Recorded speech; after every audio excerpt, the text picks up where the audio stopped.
તો આ વાત સાચી ખરી કે મંગળ નડવાથી લગ્ન થાય, અને સાચી હોય કે ના સાચી હોય તો આમાં ઉપાય શું કરવો? હવે આનો પહેલો જવાબ હું આપું છું કે આ વાત સાચી નથી, પણ હવે એમાં આપણે ડીપમાં જઈએ. વાત એવી છે કે હું હંમેશા કહું છું કે એસ્ટ્રોલોજી એ સાયકોલોજી છે. એસ્ટ્રોલોજી એ સાયકોલોજી છે. આપણે સૌ નાનપણથી આ વાતો સાંભળતા આવ્યા છે. આપણે સૌ નાનપણથી મંગળ નામે કંઈક ને કંઈક ખોટી વાતો મનમાં સંઘરતા આવ્યા છે.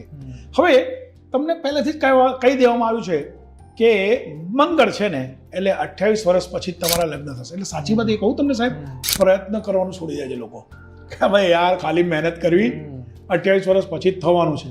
પણ એવું નથી. મારી પાસે એવી કેટલી કુંડળીઓ છે કે જે માંગલિક છે અને છતાં પણ 23મા વર્ષે એમના લગ્ન થયા છે. પણ તો આના માટે કોઈ ઉપાય ખરા? લગ્ન ઝડપથી થઈ જાય એના માટે?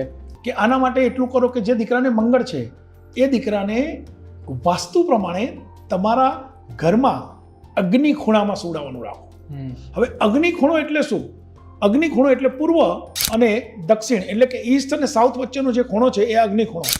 અને દીકરી હોય તો એને વાયવ્ય ખૂણામાં સુવડાવવામાં રાખો. નોર્થ એટલે કે ઉત્તર અને વેસ્ટ એટલે કે પશ્ચિમ વચ્ચેનો જે ખૂણો છે એ.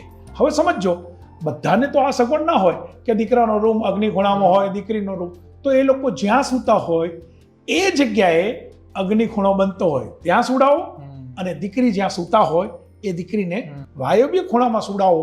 તો હું એવું માનું છું કે સમયસર લગ્ન થાય અને થાય. જય